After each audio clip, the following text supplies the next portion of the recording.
Bonjour à tous et bienvenue au cœur de cette 33e édition du rallye des Côtes du Tarn. Nous sommes dans la belle ville de l'Isle-sur-Tarn qui nous accueille comme chaque année pour vivre cette édition. L'Isle-sur-Tarn qui accueille depuis de nombreuses années le rallye des Côtes du Tarn. Je suis sur cette belle place Paul Cessac en compagnie de Madame le maire. Madame le maire Marine Lerme. Bonjour Madame le maire. Bonjour. Alors Marilyn Lerme, maire d'Isle-sur-Tarn, également conseillère départementale. Madame le maire, ça fait plusieurs années que le rallye fait escale sur cette belle place Paul Cessac. Il n'y a pas que le rallye aussi, il y a eu le Tour Auto il y a quelques années. Le sport automobile, on va dire qu'il est ancré dans la vie de l'Isle-sur-Tarn aujourd'hui ? Oui, effectivement. Donc l'Isle-sur-Tarn a ce bonheur d'accueillir pas mal de manifestations, mais justement là on a des manifestations automobiles, notamment le rallye. On a même accueilli le rallye des poilus.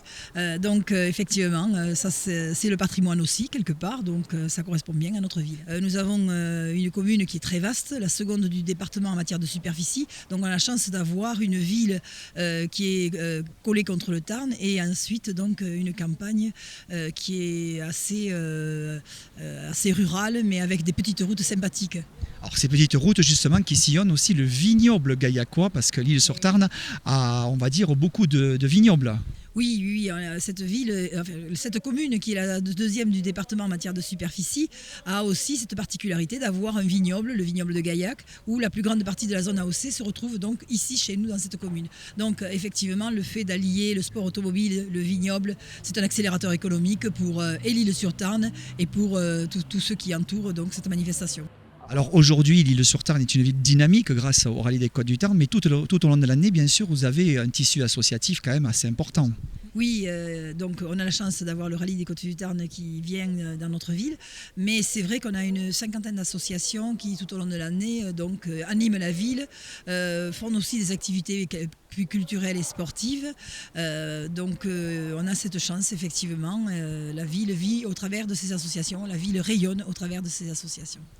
Culturel justement, parce que vous êtes une belle ville de Bastide, vous avez le musée Raymond Lafage qui est juste derrière nous, la mairie qui est là, cette belle place avec ses arcades. Tout au long de l'année, il y a quand même beaucoup de tourisme autour de cette place. Lille, ville touristique du département. Oui, donc il y a le musée Raymond Lafage, effectivement, il y a aussi le musée du chocolat. On est bien sûr au cœur de cette Bastide, sur cette place à couvert, qui est une place de marché, une place de commerce, et qui bien entendu est un écrin pour toutes les animations culturelles, sportives qui se déroulent tout au long de l'année. Madame le maire, l'année prochaine, l'organisation de la ZAD du vignoble tarnais et de l'écurie de Rive ont eu l'attribution par la Fédération française du sport automobile, l'organisation de cette belle finale des rallyes, la Coupe de France des rallyes, finale de la Coupe de France des rallyes 2019, et nous allons passer à Lille. Oui, c'est un privilège, effectivement, mais c'est aussi l'aboutissement d'un travail incroyable de bénévoles et le sérieux de cette association. Mais merci donc à l'association et à l'ASA des Pays Tarnais pour nous avoir choisi l'Isle-sur-Tarn aussi dans les sites qui auront le bonheur de recevoir cette belle épreuve. Madame le maire, pour finir, un petit mot pour le comité d'organisation quand même qui travaille. Il y a à peu près 400 bénévoles, de nombreux commissaires officiels, un peu plus de 110 équipages au départ de cette 33e édition, qui ne sont pas forcément les équipages issus de la région Midi-Pyrénées et du département du Tarn. Un petit mot quand même pour toutes ces personnes. Oui, c'est incontournable parce que nous sommes devant une équipe qui a grandi, qui a évolué avec son temps, qui est arrivée à un stade où il y a un aboutissement puisque récupérer cette manifestation d'envergure nationale, c'est vraiment pas rien, c'est pas un hasard, c'est que réellement on a une équipe qui est sérieuse, bien entendu. La qualité est là, mais la sécurité surtout est là aussi. Et quand on est sur le parcours, effectivement, que ce soit les pilotes qui se régalent aussi, parce que le parcours est particulier, mais on voit que les spectateurs sont aussi dans un cadre de sécurité qui est exemplaire. Merci beaucoup Madame le maire.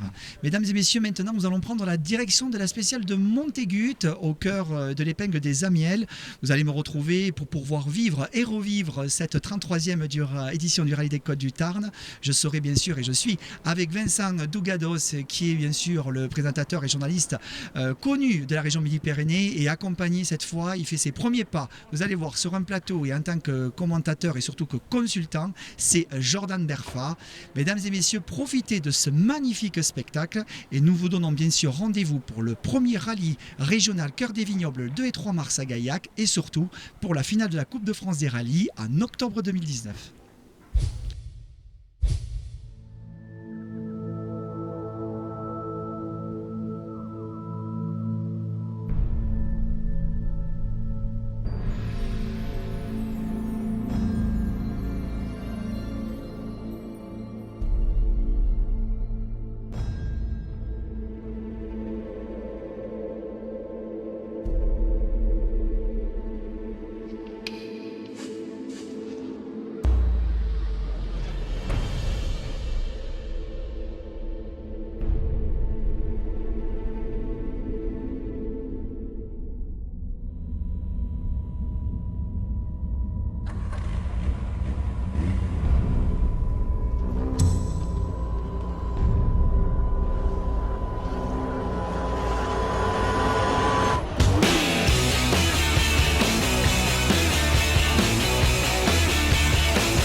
champions. On va laisser la place dans quelques instants au plateau consacré aux modernes. Ils seront 105.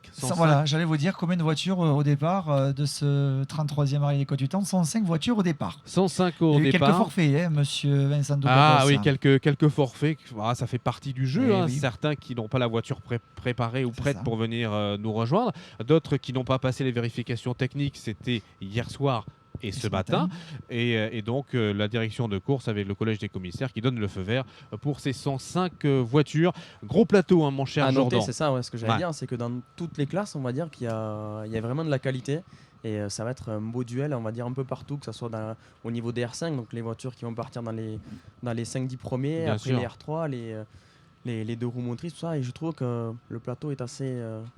Oui, on aura l'occasion. Il y a du niveau. Ouais, il y a du niveau. Petit pronostic à faire, messieurs. On n'en fait jamais en rallye. C'est On pas, n'en fait c'est jamais. pas forcément en rugby C'est comme en foot, compliqué, mais bon, ça va être compliqué parce Ça que va la être, météo, ça peut se jouer comment, Jordan, vous qui êtes maintenant au cœur quand même en tant que pilote, comment ça se joue en rallye? Parce que des fois on part, il fait beau, après tout d'un coup il pleut, un orage, ça peut arriver. Ça se joue comment? C'est un peu de la stratégie de course. Déjà, si on connaît le terrain, c'est toujours mieux, déjà pour commencer. Après, aujourd'hui, on a la chance que le temps, normalement, ne devrait pas changer. Donc, au niveau des choix pneumatiques, ça devrait rester dans le standard, on va dire. Mais c'est vrai que c'est de l'intelligence de course, il faut être au bout. On sait que c'est long, il y a un passage de nuit ce soir, donc ça va être compliqué. Demain, ils annoncent du froid, très froid pour demain matin. Oui. Ça peut jouer, ça, le froid, demain matin, pour la première spéciale ou les deux Parce premières? que le sol est froid, il va falloir un choix de pneumatique assez soft qu'on appelle, donc ça va être un peu compliqué pour demain matin. Mais il faut être à l'arrivée ce soir, c'est certain. Regardez, Jordan, pendant que vous parlez, c'est la 0 avec Joël Romiguer et l'ami Bonny dans le baquet de droite. Joël, que l'on connaît notamment pour être Joël. le patron organisateur du Vallon de Marciac. On leur fait un coucou d'ailleurs à nos Aveyronais, et puis je sais qu'il y en a beaucoup qui nous regardent, qui n'ont pas pu venir cette 33e édition. On leur fait un gros coucou à tous nos amis Aveyronais. Ils organisent d'ailleurs au mois de novembre, aux alentours du 11 novembre, je crois, c'est le week-end.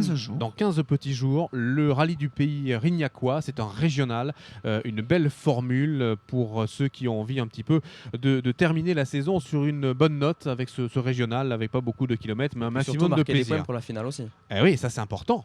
Parce que paraît-il qu'une finale qui se trame ici, mais enfin, il m'a dit on n'en dis pas plus, mais on n'en sait pas trop. Mais on va les cuisiner. Vous allez voir, on va y arriver. Faites-nous confiance, faites-nous confiance, on va les cuisiner. Vous allez bien nous cuisiner. Ouais, vous saurez tout. On aura le parcours, tout, non, ça on peut pas. Non, le parcours, on ne pourra pas vous le donner, mesdames et messieurs, ça c'est pas possible. Mais on vous donnera quand même les plus grosses lignes de cette finale. Mais ce que je peux vous dire, c'est qu'on prépare quelque chose où ça sera une belle fête et un bel événement familial. Voilà, donc on c'est quand même une chance d'avoir une finale chez nous, quoi. C'est parce qu'en 2002, elle était à Mazamet. C'est vrai. Oui. Là, vous étiez petit aussi. Très petit. Très petit. Là, voilà, 7 ans. Ouais. À force, les gens vont connaître mon âge quand même. Oui, je pense qu'ils vont faire un petit peu les ratios et tout. C'était en 2002 et je m'en souviens, j'avais un très bon souvenir et c'est des très grandes fêtes. Et c'est vrai que quand on voit les résumés, autant à Chalon le week-end dernier, c'est vrai que ça mène beaucoup de monde, ça mène beaucoup de spectacles et franchement c'est vraiment top. Et moi je suis très content que ça soit chez nous l'année prochaine. Ben oui, tout à fait. Tiens, Alex Hermé, que vous connaissez, il nous dit pas trop froid. Non, on n'a pas froid. Ils nous ont mis un chauffage au sol et tout. On est bien ici, on est très bien, mon cher Eric. On est très bien. Les concurrents vont s'élancer pour cette spéciale de Montaigut qui est les S1. Ils vont partir ensuite sur la spéciale de Sainte-Cécile-d'Avez qui sera le S2 pour finir leur première boucle sur la spéciale de Salvagnac qui sera les S3. Voilà. Ensuite, ils vont tous aussi 2 jours. Tous aussi 2 jours, si tout va bien, et on l'espère. Ensuite, ils vont rentrer sur le parc de regroupement à l'Île-sur-Tarn, au cœur de la place Paul Cessac des Arcades, le parc d'assistance sur les promenades, et puis ils vont s'élancer pour la deuxième boucle et refaire donc la spéciale de Montaigut qui sera le S4, la spéciale de Sainte-Cécile-d'Avez qui sera le S5, pour finir avec celle de Salvagnac avec le S6. Une première étape bien nourrie, cher Vincent. Ah oui, et là en plus, ça sera à la seule lueur des rampes de phare. Parce que là, il faudra mettre les rampes de phare et tout. Ça change la donne, Jordan, entre le jour, la nuit. Faut avoir peut-être confiance aux notes. Confiance aux notes, et puis c'est le deuxième passage. La route s'est dégradée. Oui, aussi, oui. La fraîcheur est tombée. Oui. De nuit, on y va peut-être un petit peu moins bien aussi. Oui, parce que là, vous avez deux catégories de pilotes, si je peux me permettre. Vous avez ceux qui adorent la nuit. C'est ça. Et puis ceux qui détestent la nuit, totalement. C'est pour ça qu'on va dire les jeunes peuvent prendre un petit avantage sur les anciens, car souvent les anciens ils voient les anciens. Ah oui, oui, mais ils ont l'expérience. Ah oui, allez-y, balancez, oui, tant qu'on y est. Non, donne pas d'âge. Donnez des noms. Non, mais c'est vrai que la nuit, ça change un petit peu, c'est certain. Là, entre le premier passage, deuxième passage, ça se dégrade. Donc il faut le prendre en compte aussi. Donc c'est vrai que c'est un peu plus compliqué. D'accord, et dans quelques instants ça va partir parce que là on est à quelques minutes je pense du départ de la première voiture qui sera la Citroën DS3 R5 qui inaugure dans tous les cas cette saison les multiples vainqueurs ici et vainqueurs sortants, hein, c'est Jean-Michel Lacugna et Sébastien Durand. Derrière on aura le champion de France de deuxième division qui est quand même présent, qui alterne entre l'asphalte et la terre cette saison. C'est bien sûr Mickaël Lobry associé à Gaëtan Parade de la ZAD du Quercy sur une Fiesta Evo. Là aussi ça peut faire parler la poudre, hein, même si c'est Jordan pour Mickaël Lobry, Gaëtan Parade. Le deuxième rallye avec cette voiture, on sort de la Mitsubishi à une voiture de la catégorie R5, mais je pense que le garçon a suffisamment de talent pour s'y faire. Intelligent. Oui, en plus un garçon très intelligent qui a le cerveau bien posé sur la tête. Donc je pense qu'il sera au bout de la course et s'il fait bien sa course, il devrait marquer de bons points, je pense. Oui, parce que lui aussi dans l'optique éventuellement d'une finale. On est là, je pense, rentrés, messieurs, dans une certaine logique mathématique là. Hein, il y a les garçons qui sont là pour. C'est stratégique, hein. C'est stratégique. Ouais. On apprend un petit peu les routes qui ressembleront aux routes que nous aurons pour la finale, et puis on est là pour prendre quelques points aussi. C'est intelligent ça. Oui, parce qu'il faut quand même préciser que la finale de la Coupe de France des rallyes, même si c'est la ZAD du Tarn via la Ligue qui organise et qui s'appuie sur l'élément technique du rallye des Côtes du Tarn, ce n'est pas un rallye des Côtes du Tarn. Cette année-là, il n'y aura pas de rallye des Côtes du Tarn, et on ne peut pas utiliser réglementairement plus de 30 à 40% du circuit actuel. Donc justement pour permettre à tous les autres compétiteurs qui viennent des différentes régions de France de pouvoir se retrouver et que tout le monde soit plus, à peu près sur le même pied d'égalité, si je puis dire. Exactement. Donc on va se tenir à ceci, mais on restera quand même dans l'ambiance du rallye des Côtes du Tarn. Ah oui, il y a quand même votre marque de fabrique. Il y aura du Gaillac forcément. Oui, il y aura du Gaillac, ça c'est sûr. Puisque la finale s'appelle Albi Rabastens, finale à Coupe de France des rallyes du Vignon. On va arrêter de le cuisiner. On verra la voir. On verra les maris avec Michel Vergne. Après, on recevra aussi Monsieur l'Observateur et d'autres partenaires, plein d'invités autour de ce plateau. Et bon, bien sûr, je vais vous laisser tranquillement, vous, Vincent, et puis vous, Jordan, commenter cette course qui s'annonce riche. 105 voitures au départ, 33e édition. Et puis, on va faire profiter, grâce à toutes les caméras pilotées par Mediafilm. Et je sais qu'à la réalisation, c'est Régis Bergès qui est derrière toutes ces caméras avec tout le monde, le plateau. Et on les embrasse. On les embrasse. Il y a Régis, il y a Eric, il y a Cyril, il y a Roland. Qui montent depuis hier, qui ont mis des caméras un peu partout. Et après, on ira bien sûr, on va se déplacer, nous, avec votre acolyte, Christophe, qui d'habitude est avec vous. Et là, c'est moi qui vais aller avec lui. Là, vous allez le supporter. Vous allez voir ce que j'endure sur une saison. Voilà. On lui fait une bise. On va partir du côté du parc de regroupement et essayer de vous embarquer au cœur de cette belle édition. Voilà. Eh bien, allez vous reposer un petit peu, parce que vous avez, je sais, la double casquette, à la fois la présentation et puis la partie rallyistique. C'était pour vous aider un petit peu, parce que ça fait plaisir d'être là. Oui, on partage, c'est du partage. Des infos pour la finale aussi. Ouais, mais ça c'est tout à l'heure, vous allez voir tout à l'heure. Vous inquiétez pas. Mais les internautes, ils n'en posent pas en tout cas de questions. Les internautes, ils disent hier, pourtant. On a un petit bisou à Lily Moulin. On nous dit que si on a froid du côté de Claude Canitro, non, on n'a pas froid, mon cher Claude. Félicitations à l'organisation pour le direct, nous glisse Olivier. Voilà. Écoutez, merci. C'est vrai qu'on peut remercier aussi Vincent, l'organisation, et puis toute l'équipe de Mediafilm qui nous ont fait confiance au travers de ce projet qui s'est monté en quelques semaines. Oui. C'est pas quelque chose qui est arrivé un petit peu comme ça. Donc voilà, on vous fait profiter de on nous a pris pour des fous au début. C'est vrai. Oui. Alors, je tenais à signaler quand même à nos internautes qu'on devait avoir un drone, mais vu les conditions, c'est un peu compliqué. Donc on a changé notre stratégie. Vous allez avoir de belles images aussi qu'on va faire profiter au travers de cet événement. C'est quand même impressionnant, excusez-moi Eric de te couper, le monde qu'il y a à l'épingle. Je trouve ça. C'est fou. Effectivement, on a beaucoup de monde. Si on peut peut-être du côté de Régis nous faire un petit plan là, si on peut, voilà, c'est super sympa. Je sais pas, si on peut regarder le plan, la foule. Alors là, vous avez, mesdames et messieurs, vous voyez ce qu'il y a devant la caméra, mais derrière, il y en a autant en sécurité derrière la caméra, jusqu'à presque derrière nous, là, derrière les vignes des Amiels. Donc c'est vrai que c'est assez impressionnant de voir tout ce monde. Mais moi, je venais ici, j'étais petit, très petit. J'ai de très bons souvenirs et je suis fier de les faire partager d'ailleurs. Mais j'ai vécu de beaux moments rallystiques ici sur l'épingle des Amiels. Bon, mes chers amis, je vais vous laisser parce que je crois que la numéro 1 est partie, d'après ce que j'ai entendu. Alors c'est bon, on a entendu à la radio, effectivement, la radio de la direction de course, parce qu'il y a des commissaires ici, on est en lien avec la direction de course. Je vais vous mettre une chaise, cher Vincent. Voilà. On va s'installer tranquillement. Installez-vous, c'est très important. Faites comme à la maison, Jordan. Voilà. Mais rapprochez-vous de Vincent. Moi, je vais vous laisser. Et donc puis, pour nous, ça sera un café. Un café, voilà. On va vous amener tout ce qu'il faut. Bon courage, messieurs. Et puis, bonne épreuve. Et puis, vous aussi, chers téléspectateurs. Et un café aussi en régie. Voilà, un café aussi en régie. Il n'y a pas de souci, on va vous amener ça. On vous souhaite une belle épreuve et surtout admirez bien, installez-vous dans votre canapé et puis voilà, montez le son et profitez des commentaires de Vincent Douganos, bien sûr des interventions de Jordan qui seront précieuses aussi pour que vous compreniez certaines choses et puis surtout du spectacle parce que vous allez avoir du spectacle, mesdames et messieurs. C'est la 33e édition. Bon courage messieurs, il y a tout à l'heure. C'est que du plaisir. C'est même pas du courage à ce niveau, c'est du plaisir parce qu'on est dans de très bonnes conditions. On va nous amener d'ailleurs, je sais, monsieur se propose gentiment de nous amener le café. Voyez-vous Jordan, c'est super sympa. Ça va partir dans quelques instants et on va retrouver bien évidemment les images en direct, des commentaires. Voilà, on a Freddy Bonnet qui est là depuis l'Aveyron. Tiens, on fait un coucou à Audrey Herrero qui s'est cassé quelque peu la pipe dernièrement et qui nous suit même de loin. Voilà, c'est super sympa. Les directs, on félicite bien sûr toute l'équipe d'Orga avec grand plaisir. Vous avez derrière vous en fond les partenaires que l'on a pu citer bien sûr et que l'on a vu tout à l'heure. Ça va partir mon cher Jordan. 105 voitures, on le disait tout à l'heure, gros plateau là du côté bien sûr des pilotes de pointe, des R5 et puis plateau intéressant notamment du côté des R3, du côté des voitures. Ça y est, c'est parti. Ça y est, c'est parti. Et c'est donc Jean-Michel Dacugna et Sébastien Durand qui traînent cette saison la DS3 R5 qui passe devant nous, vainqueur ici en 2017, vainqueur en 2012, 2 victoires en cette saison au Marciac et au Val d'Agout. Et si on a bien travaillé nos notes avec 3 podiums également. Sûrement l'homme à battre ce week-end. Oui, parce qu'il connaît ce terrain de jeu, Jean-Michel Dacugna. Il le connaît par cœur et on voit ces très très belles images effectivement que vous voyez sur les réseaux sociaux. Il a beaucoup d'expérience. C'est un garçon, un équipage d'ailleurs qui avait remporté, on s'en souvient, leur rallye de cœur, c'était le Rouergue à la maison. C'est rallye de WRC, si je dis pas de bêtises. Oui, c'était bien ça.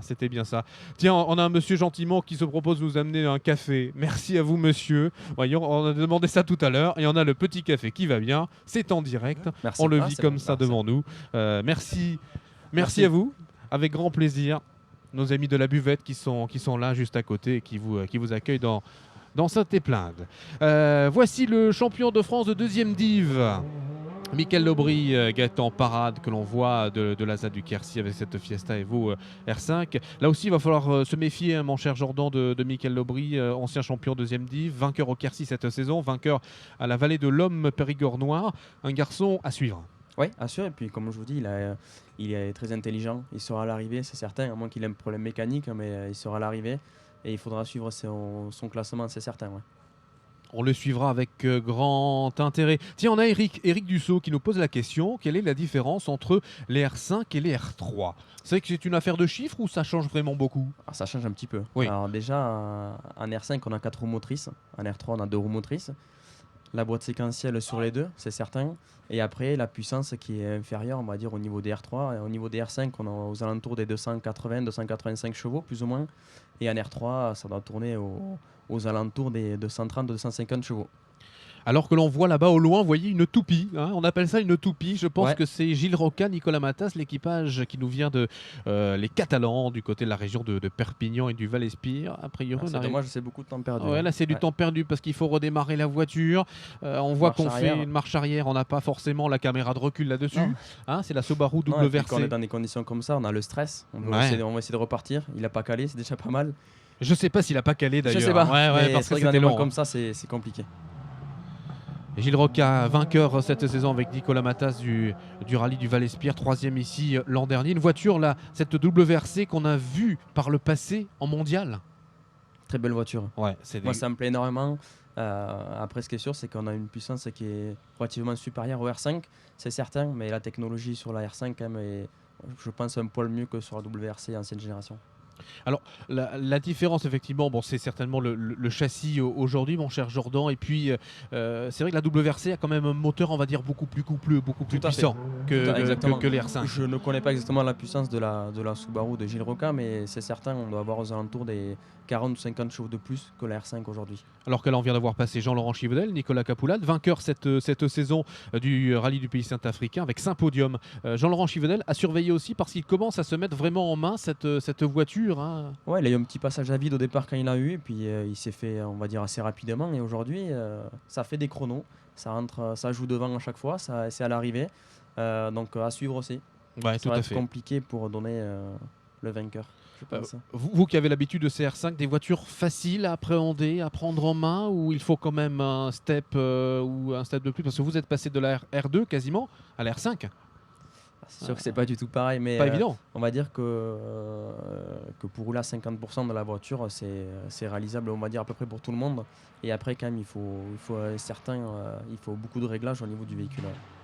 Une DS3 R5 avec Mathias de Souza, Jérémy Briciou, ils nous viennent de la côte, du côté de l'océan notamment, 17e au Touquet cette saison avec une Clio R3, c'est-à-dire une voiture d'une catégorie inférieure, deuxième au Code de Lumière.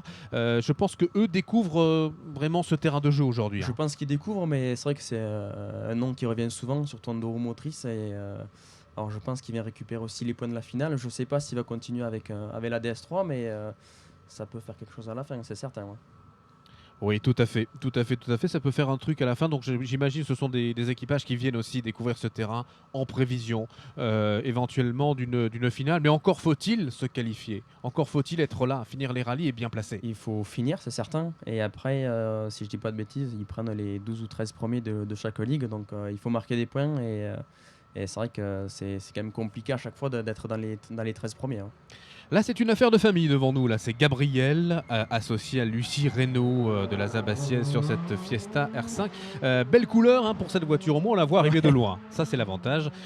Pilote éclectique, parce qu'il a roulé avec une Polo Super 2000. Alors, on connaissait la 207 Super 2000 avec laquelle il a roulé, mais la Polo Super 2000, c'est très rare. Ouais. C'est très, très rare. Il roule aussi sur la terre, notamment avec cette Polo Super 2000. 32e au Terre d'Écosse, son championnat de France des rallyes sur terre. 15e au Camisard il y a peu de temps avec la victoire de classe. Un pilote que l'on retrouve régulièrement. Ouais, et puis quand on voit le passage, c'est vrai que c'est très propre, ça glisse pas énormément dans l'épingle. C'est propre, il n'y a rien à dire.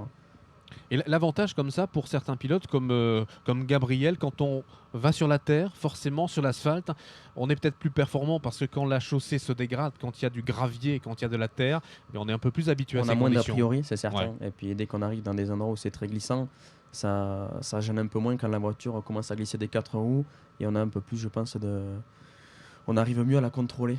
Oui. Si on y arrive à la contrôler, vraiment. Oui. Parce que des fois, c'est un peu plus compliqué. C'est un peu plus compliqué. La voiture qui passe devant nous, l'Opel Spister, voiture extrêmement rare en rallye, il n'y en a pas beaucoup. C'est bien évidemment Cédric Delage, associé à Cédric Torlet, l'Opel Spister. On connaît bien sûr le papa Hugues, multiple champion de France et multiple vainqueur de nombreux rallyes. 29e au Montagne Noire cette saison, 15e au Bonaguil, 2 victoires de groupe et de classe. Une voiture que dans tous les cas, notre cher Cédric a monté lui-même. Papa n'a pas touché une pièce de cette voiture. Il tenait vraiment à la monter lui-même. Un garçon tout à fait sympathique que vous avez pu suivre aussi pendant de nombreuses saisons. Ouais, quelqu'un que j'ai rencontré plusieurs fois, qui est vraiment super sympa. Et vu la puissance qu'il a dans l'Opel, c'est vrai qu'au niveau de la classe GT10, ça fait souvent des bons temps, quoi. Voilà pour les images que nous devons première à toute l'équipe. Propulsion. Oui, première voiture propulsion, effectivement, où là on est passé, autant le dire, vous avez bien fait de me reprendre mon cher Jordan, dans la catégorie GT10, avec la prochaine voiture de cette catégorie GT10 qui passe devant nous, c'est bien évidemment Olivier Fontès et Lucie Poujol dans son baquet de droite. Là ça va se bagarrer avec Delage. 2 abandons pour cet équipage malheureusement cette saison. Des top 15, on s'en rappelle l'an dernier avec 2 victoires de classe. Un pilote qu'il va falloir suivre là aussi pour le GT forcément, mais aussi pour des top 15 dans le classement général. Oui, parce qu'aujourd'hui on se rejoint sur un terrain qui est quand même très rapide, donc c'est vrai qu'ils ont plus de chevaux que la R5, c'est indéniable. Donc en vitesse de pointe, ça c'est mieux. Donc sur des terrains comme ça, c'est à contrôler. À contrôler, effectivement, pas évident. Est-ce qu'on a déjà les temps ?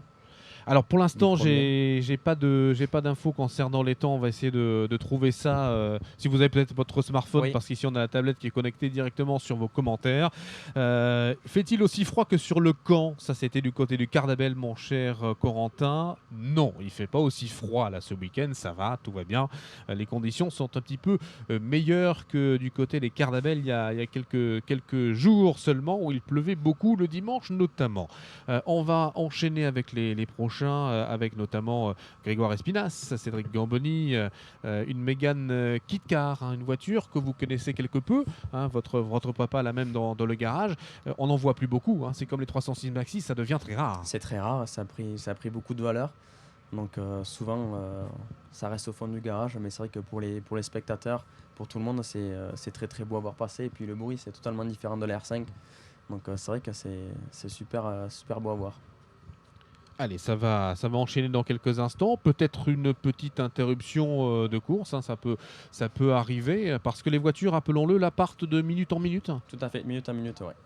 Et ça sera la même chose pour les R3, pour tout le monde. D'accord. On n'est pas comme par exemple sur la Terre où on peut avoir 2 minutes d'écart avec les 15 ou 20 premières voitures qui s'élancent. Ça vous donne pas l'envie, vous, Jordan, de revenir un petit peu chatouiller l'asphalte cette saison avec le championnat, mais les prochaines épreuves, on va partir de quel côté ? Pour l'instant, il n'y a rien qui est défini, donc je ne sais pas trop. Il faut remonter la Hyundai. C'est vrai que dès qu'on touche à des voitures comme ça coûte beaucoup d'argent. Et puis là, c'est vrai que c'est des sommes qui sont assez fortes. Donc voilà, il faut remonter. Je pense qu'on va reprendre début 2019. Voilà, alors que là c'est Daniel Haro, Guillaume Scavino, Daniel Haro que l'on retrouve depuis de nombreuses années sur ces épreuves. 4 podiums de classe déjà cette saison. Une voiture, une Alfa Romeo 75 V6 qui est quand même une voiture d'ancienne génération, mais qui continue à rouler. Oui, mais je pense que j'étais pas né, qui faisait déjà des rallyes. Oui, c'est vrai qu'on l'a toujours vu et ça a toujours fini les rallyes en tout cas. Oui, c'est vrai. Daniel Haro, souvent, très très souvent bien placé sur les podiums de sa catégorie, puisque là on est dans la catégorie du FA8. Alors, sauf erreur de ma part, on n'a pas vu passer Grégoire Espinas et Cédric Gamboni sur la Mégane. Alors là, qu'est-ce qui peut s'être passé ? On n'a peut-être pas pris le départ Peut-être, on a abandon mécanique ou pas pris le départ, je ne sais pas. Alors que là, c'est Olivier Beau et Ludovic Boudou sur la Mitsubishi Lancer Evo 8. Là, c'est une 4 roues motrices là, que nous venons de voir passer. C'est bien 4 roues motrices, ouais. Avec un garçon que l'on a vu notamment cette saison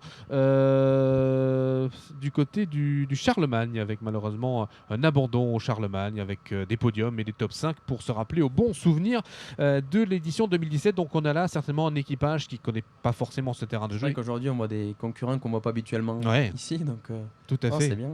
Donc ils viennent un peu découvrir ce terrain de jeu avec cette finale qui va certainement, le tracé et le profil des spéciales vont se rapprocher quelque peu de ce que nous aurons pour la finale de 2019. C'est certain, ça ne sera pas les spéciales je pense qu'on a aujourd'hui. Je pense, après je ne connais pas le parcours, mais c'est vrai que ça ressemble énorme, ça va y ressembler, c'est certain. Donc c'est un parcours assez atypique avec des grandes cordes et assez vite on va dire. Voilà, alors on continue bien sûr à vous faire profiter de ces images proposées par Mediafilm Production et toute l'équipe qui est derrière aux manettes. On a vraiment mis les petits plats dans les grands pour cette édition 2018. Je n'ai pas assez de réseau, Vincent, pour vous donner le on n'a pas assez de réseau, donc on va peut-être essayer d'en trouver, nous, avec notre tablette. On va vivre ça, voyez-vous, en direct, carrément. On va aller chercher quelques temps pour vous, chers amis. Alors, voyons. Non, ça, c'est la météo, voyez-vous. Ah, super, merci les garçons du côté de la régie. Voyez, ils sont top. On pose une question, on demande quelque chose et ils répondent derrière. Ils vont nous amener ça, nous mettre ça directement sur... chez vous, votre tablette, votre smartphone, ou si vous êtes directement en spécial, bien évidemment, en train de regarder tout ceci avec grand plaisir. On va continuer ensemble à vous faire profiter de ce beau programme. D'ailleurs, on a Nico qui vous demandait votre programme, mon cher Jordan, pourquoi pas l'année prochaine. Vous avez une idée de ce qui vous attend l'année prochaine ou non ? Pas pour l'instant. Honnêtement, pas pour l'instant. Il faut remonter la voiture et on va passer les fêtes de Noël et on va voir ce qu'on fait en janvier. Mais pour l'instant, il n'y a pas de programme qui est défini. On a vu passer tout à l'heure Yon Mégia, si ma mémoire est bonne, et Laura Labrousse sur la Subaru. Découverte de cette voiture pour eux sur ce rallye. Et là, c'est Thierry Mazière et Patrick Bertazzo sur la Lancer Evo 5, un équipage que l'on n'a pas l'habitude de voir rouler sur ces terres ici tarnaises, mais que l'on accueille avec grand plaisir. 13e au Brionnais, donc c'est un équipage qui peut tout à fait rentrer dans le top 15. 20e au Suran, 3 victoires de classe. Là aussi, on a... Et puis pas des voitures des dernières générations. Oui, parce que là, on a vraiment ces Mitsubishi qui sont des voitures là, de première génération chez Mitsu à peu près. 97 peut-être, 98. Et ça continue à rouler, ça. Ça continue à rouler, effectivement. Oui, on est bien là, on a notre petit café, je ne sais pas si, tranquillement, chez vous, si vous avez le café qui va bien. Mais écoutez, si vous êtes au café, avec grand plaisir, on trinque avec vous. Et on continue gentiment à vous faire découvrir tout ceci dans cet après-midi, dans 3 spéciales. Ensuite, on repart du côté du regroupement. Là, le regroupement, ça sert à regrouper pour la direction de course. S'il y a des arrêts de course ou quelque chose comme ça sert à regrouper. Donc, ou des fois, le regroupement peut être plus long que prévu, ou des fois, vraiment très très raccourci. Ça dépend des fois. Ça dépend, effectivement. Si on a le temps ou on n'a pas le temps. Il faut laisser la nuit tomber aussi. Et oui, après, on laisse tranquillement cette nuit arriver, on va mettre les rampes de phare et puis partir pour ces mêmes épreuves spéciales que l'on aura le plaisir d'apprécier de nuit tout à l'heure. Attention à ce garçon-là, voiture aux couleurs du Das Welt Auto. C'est bien évidemment Alexandre Bourrel, associé à Jean-Marc Lavial dans son baquet de droite. Un garçon qui a eu des mésaventures du côté du Frontonnais en début de saison. On avait d'ailleurs eu peur pour lui et sa coéquipière parce que ça avait tapé très fort. Il a fallu remonter l'auto et on l'a remonté de fort belle manière. Victoire au Chasselas cette saison, victoire de groupe et de classe. Donc on sait la pointe de vitesse, on la connaît la pointe de vitesse d'Alexandre Bourrel. Il me tarde de voir le temps à l'arrivée parce que je pense que c'est quelqu'un qui peut vraiment se battre avec les R5 devant et peut-être créer la surprise même devant les R5. Donc oui. À voir. À voir, parce que c'est vrai que c'est pas du tout les mêmes générations, les mêmes qualités, on va dire, de performance. On dénigre pas bien sûr la R4, mais comparé au R5, c'est pas du tout pareil. Mais on a là un garçon qui est très très talentueux et qui est absolument charmant au demeurant dans sa vie personnelle et privée. Et on a le plaisir de le retrouver ici sur ce plateau avec grand plaisir. Ils sont et elles sont 105 à s'élancer dans cette édition 2018. On a vu les VHC tout à l'heure et puis bien sûr la course qui continuera demain. Vous voyez le monde là qui est en train de se masser gentiment. Pas mal de monde ici pour venir nous retrouver dans cette épingle des Amiels. On est dans la spéciale de Montaigut.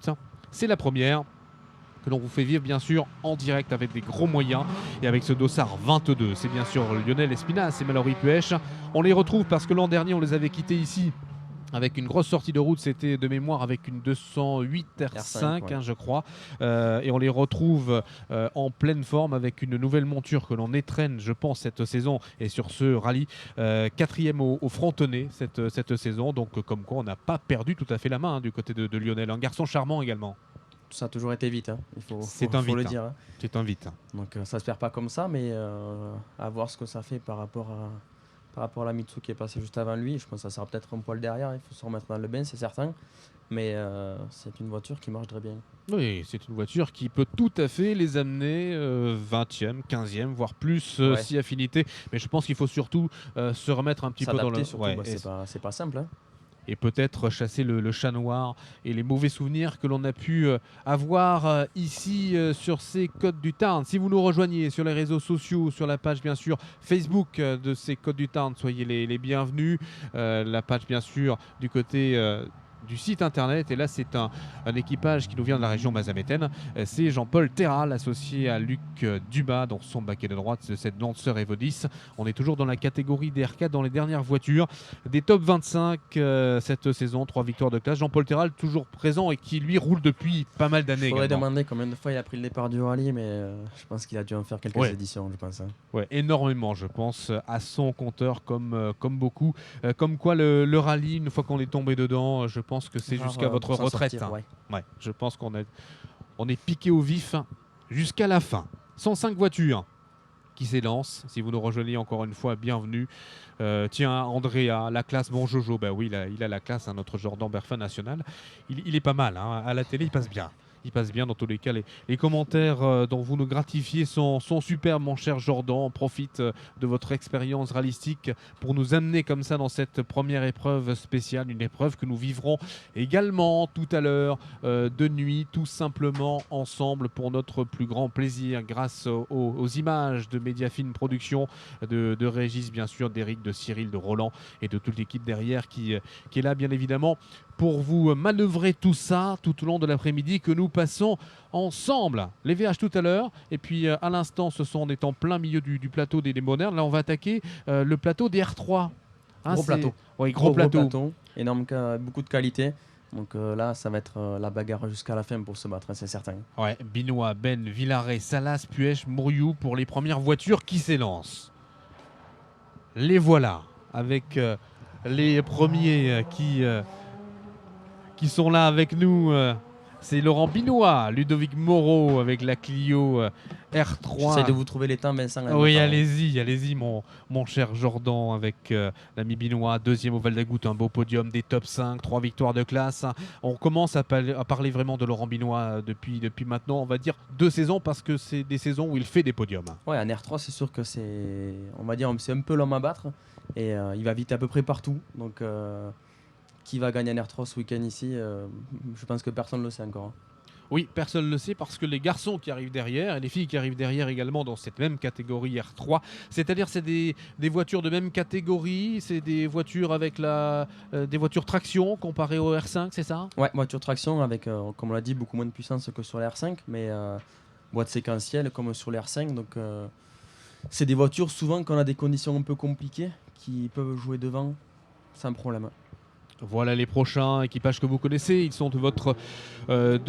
quasiment de votre ville. Patrick Ben, Brice Segui qui retrouve le baquet de droite de Patrick Ben dans cette DS3 R3. Patrick Ben, 3e au Val d'Agout cette saison, un beau podium, 12e à la Sainte-Baume, il y a de ça quelques jours, quelques semaines à peine, avec la victoire de classe. Il faut compter sur Patrick Ben aussi dans cette catégorie. Ouais, puis Patrick, il a montré depuis quelques années qu'il allait vite à peu près partout. Il s'est mis au championnat de France et je pense que ça lui a fait beaucoup de bien.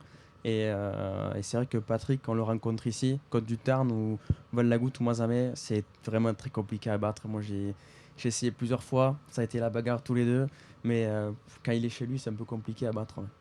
J'ai les temps, Vincent, si vous voulez. Ah, ben allez-y, on vous écoute, mon cher Jordan. Pour l'instant, ça serait Jean-Michel Lacugna qui a le meilleur temps, 5,23,6. Mathias de Souza, 5,28,5. Et troisième temps, Lobry, 5,29,1. Jean-Laurent Chivaidel, 5,29,3. Et cinquième, Renault, 5,36. Après, on retrouve Fontes avec la GT10. Delage, Beau, Roca et Haro pour les 10 premiers.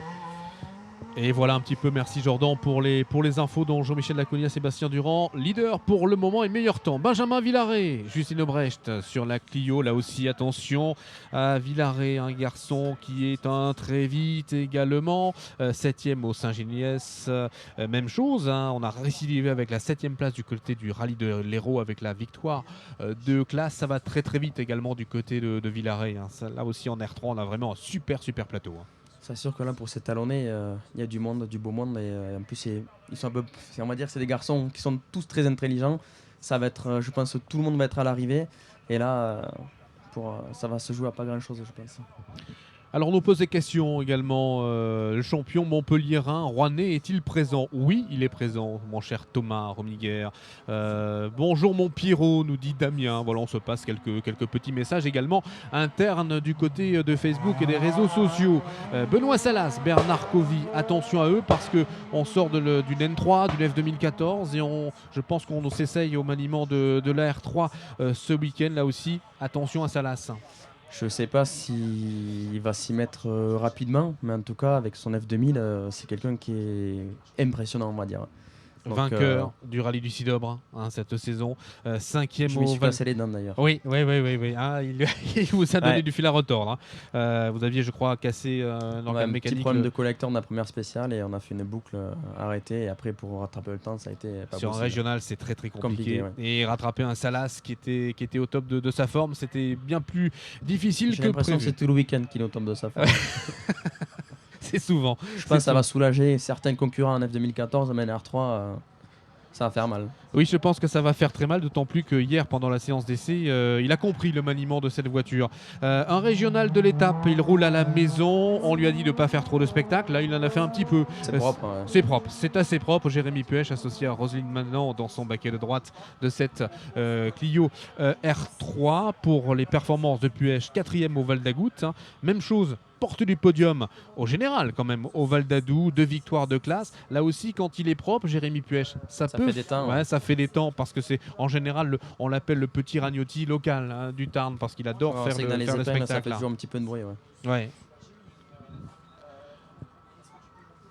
Le voilà, vous l'avez sur les réseaux sociaux, ça passe en ce moment depuis chez vous. Et on a des petits messages avec l'Essonne, bien sûr, belle région rallistique qui est avec le dossard numéro 75, avec Guy qui nous fait ce petit message sympa. N'hésitez pas, hein, vous likez, vous commentez, vous partagez cette belle journée que nous passons ensemble. Nous serons jusqu'à très tard tout à l'heure, jusqu'à la fin des derniers passages de nuit. Et la suite de ce plateau avec le passage de Julien Mouriou associé à Karine Chauveau dans son baquet de droite de cette Clio R3. 20e au Val-la-Goutte, hein, Julien Mouriou abandon malheureusement au terme. Un pilote tout à fait éclectique et sympathique. Et puis en R3, souvent quand ça va à bout, ça fait des temps. Hein. On le voit depuis tout à l'heure, Vincent, à chaque fois qu'un concurrent passe en R3, il a toujours un beau palmarès. Donc il va falloir surveiller ça de près. C'est pas mal, c'est pas mal. Là, le choix de pneumatique, quel est-il pour l'ensemble des pilotes? Je pense que tout le monde va être à peu près pareil. Alors je sais pas, il y en a qui vont choisir peut-être un choix de pneus un petit peu soft qu'on appelle, donc ça va partir un pneu tendre, ou alors il y en a qui vont jouer un peu à partir un pneu médium. Je sais pas ce qui a été prévu pour les premiers, mais ça va se jouer à ce niveau-là. Ouais.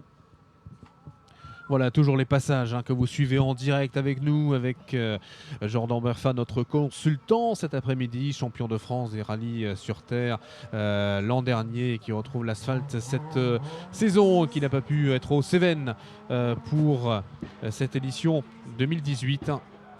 Là aussi, c'est un des locals de l'étape. Romain Favreau, Marion Favreau du côté de cette Clio R3. Là aussi, il joue à domicile. On ne l'avait pas vu depuis l'an dernier, malheureusement. Mathieu Favreau, Romain est également son frangin, coéquipier de grand talent. On a tendance à les confondre quelquefois. Pas rouler pendant un an, se battre avec Monsieur Binois, Monsieur Ben, c'est vrai que c'est un peu compliqué, on va dire. Après, je lui souhaite vraiment d'être dans le coup de suite, mais rouler avec des voitures comme ça et être dans le coup avec des grands monsieur comme ça, il faut un petit peu de roulage. Donc après, à voir, la nuit va tomber, c'est quelqu'un qui connaît bien le terrain, ça peut jouer devant aussi. Tout à fait. Donc on continue bien sûr à vous commenter tout ceci ensemble. Vous voyez les voitures qui passent ici devant nous, devant cette épingle des Amiel, avec Romain Rouanet, Jordan Serra. Romain Rouanet que l'on a vu du côté du Tour de Corse. Il s'est offert un petit ticket pour le Tour de Corse avec grand plaisir. On a d'ailleurs bien brillé là-bas. 3e cette saison, je pense, premier podium de sa carrière du côté du rallye du Sidobre. 24e aux Montagnes Noires. Là aussi, on a franchi, j'ai l'impression, un step de plus cette carrière. Je l'ai croisé au Mont Blanc, vu que le Mont Blanc il y a participé aussi. Il m'a dit, je crois que plus jamais je reviens dans cette région. C'est trop compliqué. Ah oui, un garçon là aussi tout à fait charmant. Il y a le frangin aussi qui roule et on le retrouvera un petit peu plus tard dans d'autres catégories. On a Pierre également qui nous dit que Gilles Roca s'est fait peur juste en bas de l'épingle des Amiel. Oui, quelque peu. Allez de l'âge, l'équipe APPG nous dit Eric et qui salue également le direct proposé par toute l'équipe ici d'organisation qui met vraiment les petits plats dans les grands pour vous permettre de profiter depuis chez vous tranquillement ou depuis d'autres régions. Je sais qu'on nous regarde du côté de la Guadeloupe ou de la Martinique de cette belle édition 2018. Attention à Aurélien Lafont, Yolène Vergne. Aurélien Lafont qui, je crois, de mémoire est l'ancien champion de France junior du côté des Twingo à l'époque, il y a de ça quelques années. Un très vite Lafont, 5e au Saint-Africain, 4e au Montbrison, 4 victoires de classe. Il ne faut surtout pas l'oublier. C'est vrai que c'est pas la technologie on va dire d'une Clio R3 ou d'une DS3 R3, c'est une 207 R3T et c'est vrai que ça fait quand même encore des beaux chronos et il sait la manier, donc je pense au niveau de la classe ça va quand même jouer, je pense, dans les 5 premiers, c'est certain. Et oui, attention à eux parce qu'effectivement on est là dans cette catégorie R3, voiture presque je dirais inhabituelle au milieu de ces Clio, on n'a pas l'habitude de les voir. On n'en voit plus trop, je crois qu'il y a eu la coupe Peugeot Sport avec la 207, c'était 2010, 2011 si je dis pas de bêtises. Et voilà, après la Clio est passée devant, la DS3 est passée devant, donc la 207, on les a un peu oubliés. Eh oui, forcément. Mais on continue, tiens, avec les prochains. Devant nous, Clément Majorel, Amélie Collet-Caillol sur cette Clio R3. On les retrouve et on les a retrouvés quand même cette saison avec un podium au classement Scratch. En préparant, j'ai vu ça effectivement. 3e au Saint-Ginès-d'Olt. La victoire de groupe et de classe, des top 10. Ça commence à rouler plutôt vite pour Clément Majorel. C'est un pilote qui, je pense, est en devenir. On a vu le passage, ma foi, assez propre et assez rapide. Je pense que ça peut, là aussi, faire de belles choses. On a des talentueux dans cette édition. Après, la première spéciale, c'est vrai que c'est un peu compliqué pour tout le monde. Il faut se mettre dans le bain. Bon, encore, elle fait que 9 km. C'est pas un gros morceau, mais il faut être dans le bain de suite. Donc, à voir ce que ça donne à la fin. La différence avec un rallye régional, c'est un sprint, un national on peut voir venir, on se dit qu'il faut gérer. Ouais, un régional, c'est un sprint. Moi, je me suis avoir plus d'une fois à ça. C'est vrai qu'on rencontre des gens qui connaissent, on va dire, un peu par cœur. C'est très court et il faut être dans le bain de suite le premier mètre. Il n'y a rien à lâcher. Sur un national, on peut se permettre de lâcher un petit peu dans la première et voir venir. Allez, on continue avec cette DS3 R3 Max avec Fabien Chazoulière, Jean-Baptiste Auger que nous retrouvons. 15e au Val d'Adou avec 2 podiums de classe cette saison pour l'ami Chazoulière. Une DS3, je crois, R3 Max que vous aviez eu l'occasion de piloter. Hein. Oui, j'ai eu le beau cadeau de faire le Tour de Corse avec. Et c'est vrai que c'est une très bonne voiture. Ça a été un peu compliqué pour s'y mettre dedans. C'est une voiture turbo. Il y a aux alentours des 250 chevaux. Donc c'est pas simple à manier, mais beaucoup de plaisir à l'intérieur. Et malheureusement, à ce Tour de Corse qui, pour vous, s'était bien déroulé avec un podium de classe ou une victoire de classe qui était pas loin. Et puis à quelques mètres, je crois, du podium. La voiture qui ne veut plus avancer, qui ne veut pas monter 800 mètres du podium. Ouais. Et là, ça s'arrête. Ouais, ça s'arrête. Et puis, pour la petite anecdote, à ce moment-là, c'était avec CHL et c'était Charlie, mon mécano actuel. Et c'est vrai qu'on a passé très bon moment ensemble. Oui, là le moment était moins sympathique, je présume. Ouais. Thierry Thomas, Philippe Feilloux, que nous retrouvons sur la Clio R3 dans les dernières voitures de cette catégorie, à s'élancer pour les R3. Il y en aura bien sûr beaucoup d'autres. On aura, je pense, à cœur de faire de belles choses sur ce week-end parce qu'on a abandonné au Pays Basque. Ça fait partie, malheureusement, pour Thierry Thomas, des joies ou des mésaventures rallystiques parce que c'est un sport mécanique. Et dans mécanique, effectivement, ça peut quelquefois ne pas fonctionner. Vous en savez quelque chose, mon cher Jean. Ouais, et puis ça fait un petit moment que Thierry a arrêté, et puis il faut se remettre dedans. Donc il va falloir voir venir, il va falloir que la nuit passe, et je pense qu'ils verront demain. Puis c'est mon ancien copilote aussi. Oui. Il vous avait fait débuter. Oui, ça a été DS3 RM. Oui, ça a été votre instructeur il y a de cela quelques années. Depuis, il a arrêté, je pense qu'il a dû avoir peur. A priori, il reprend goût, gentiment. Alors là, nous allons voir passer certainement la famille Oléa avec Charlotte Oléa associée à Pascal, le papa dans le baquet conducteur au maniement du cerceau. Les voilà qui passent devant nous. Vous le voyez depuis chez vous également. 3e de classe au Val d'Adou, depuis les assistances ou depuis les copains qui vous regardent. 3e de classe donc au Val d'Adou, un podium de classe. Là aussi, je pense que pour faire un podium de catégorie en R3 ce week-end, il va falloir se cracher dans les mains. Ouais, c'est certain. Et puis pour gagner, alors là, il va falloir aller jusqu'au bout. Oui, ça va, je pense, être un rallye à rebondissement que l'on va vivre. On a de la chance, je pense que la météo reste à peu près comme ça. À voir demain, je ne sais pas.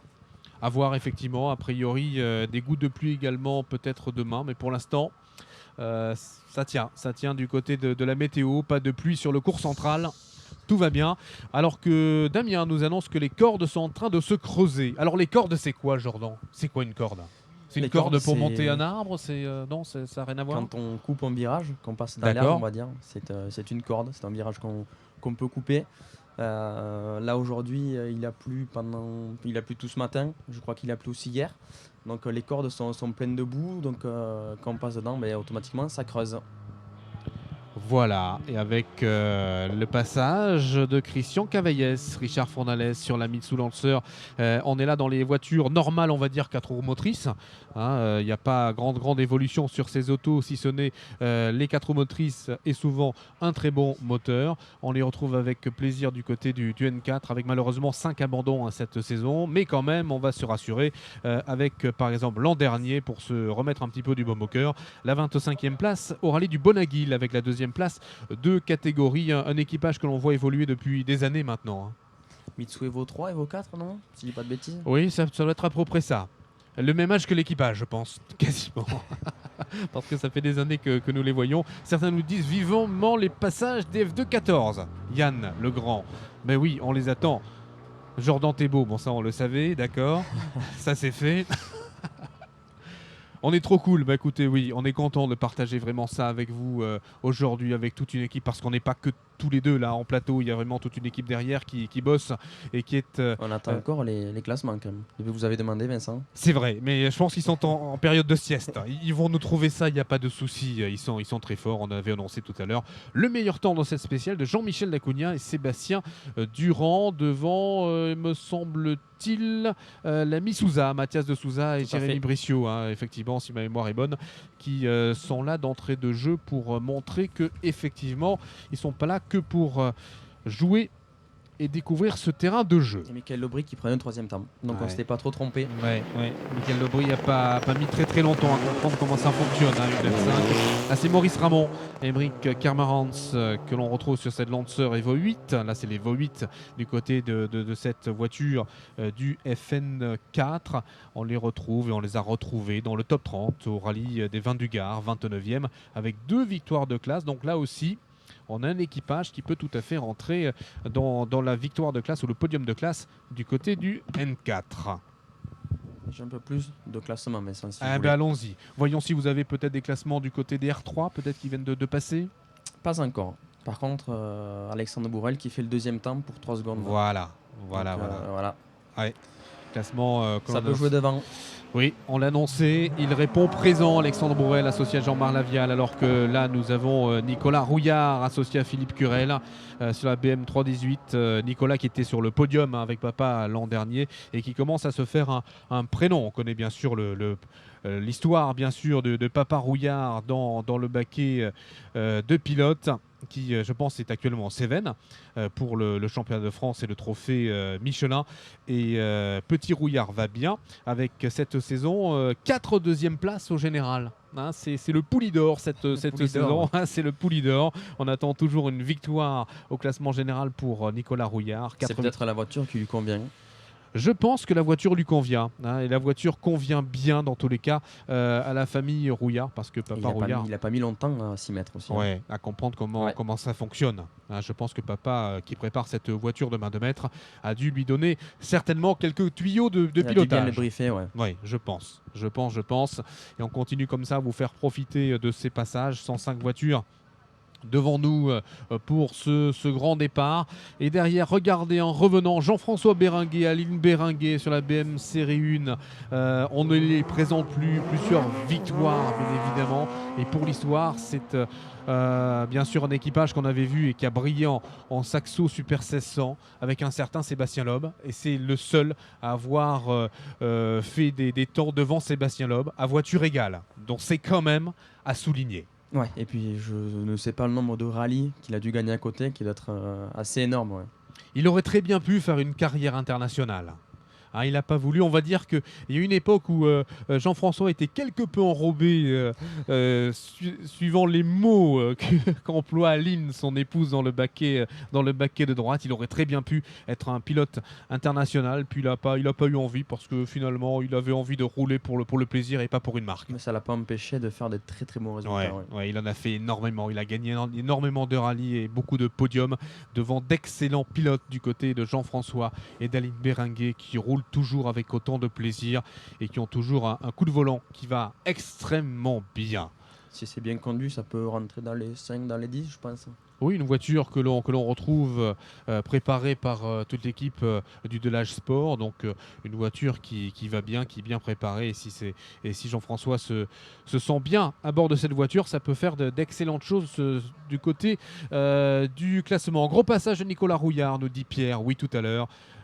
Attention, c'est gras dans les sous-bois, nous dit Thomas. Oui, c'est certainement gras dans les sous-bois, parce que dans les sous-bois, il y a encore de l'humidité. Ouais, l'humidité.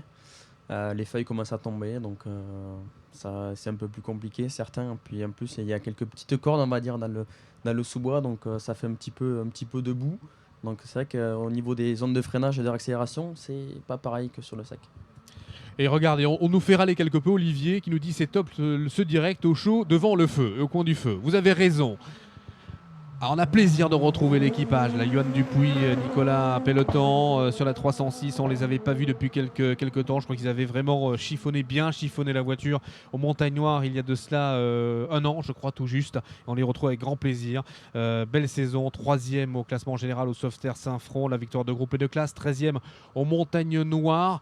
Il faut compter également sur Dupuis, fils, on va dire. Oui, c'est vrai qu'au Pays Basque, il a abandonné, si je dis pas de bêtises. Mais avant d'abandonner, je crois, si je dis pas de bêtises, qu'il tenait le scratch. Donc si ça va au bout, ça peut jouer devant aussi. Puis il va falloir comparer les temps par rapport à Nicolas Rouillard et à Jean-François Bérenguet, mais ça sera, je pense, assez proche. Oui, ce F2-14, je pense que là, on a du côté du R3, ça va être sympa, mais du F2-14, je pense qu'on peut avoir d'excellentes surprises et que ça va se batailler à coups de dixièmes et de secondes. On en reparle tout à l'heure, vous verrez ça, mais je pense que ça va être tout à fait sympa à suivre. Derrière, retrouvons Laurent Bordery et Brigitte Boutier sur la BM 318. Avec là aussi ces BM que l'on retrouve avec grand plaisir. Avec 5 podiums. Les temps, Vincent, ouais. Donnez-nous tout ça. Donc on a J'essaye. Dakou, Bourrel, Lobry. De Souza, Lobry. Ah, ça va être chaud ça. Je pense que ça va être sympa.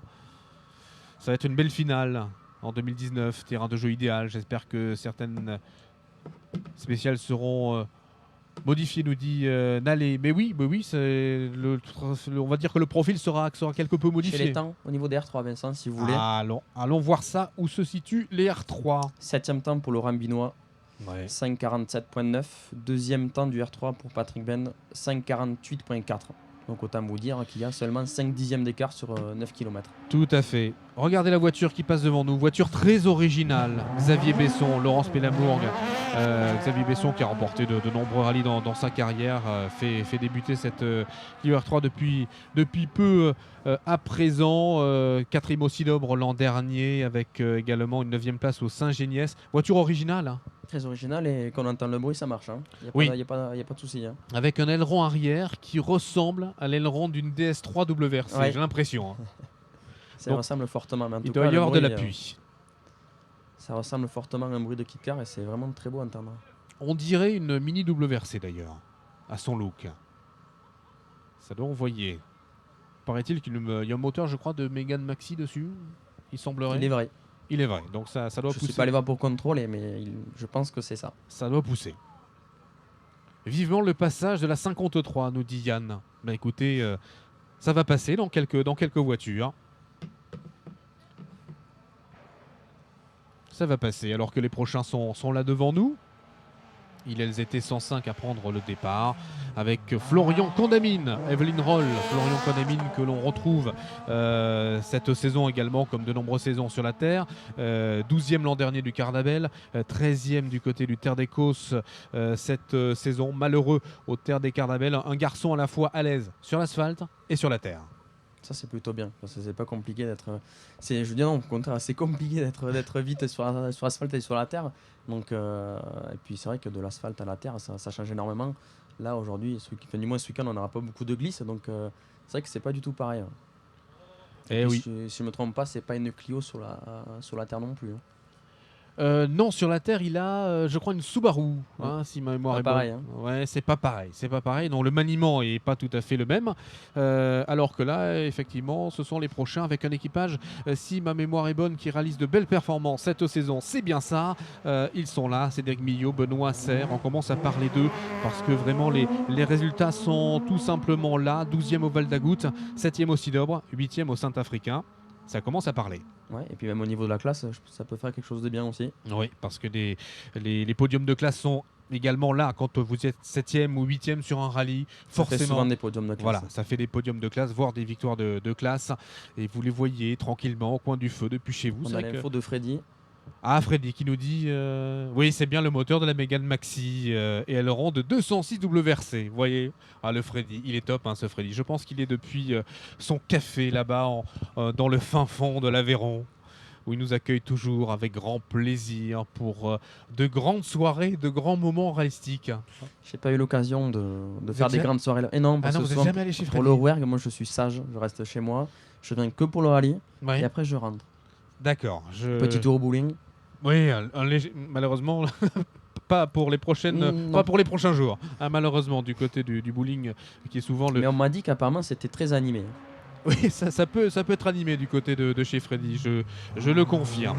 Cédric Tesser, Valérie Tirbois sur cette Clio. On est toujours dans les voitures du F2 14. Une voiture qui ressemble quelque peu à une Clio Super 1600. Ouais, avec le kit large, c'est très beau à voir aussi.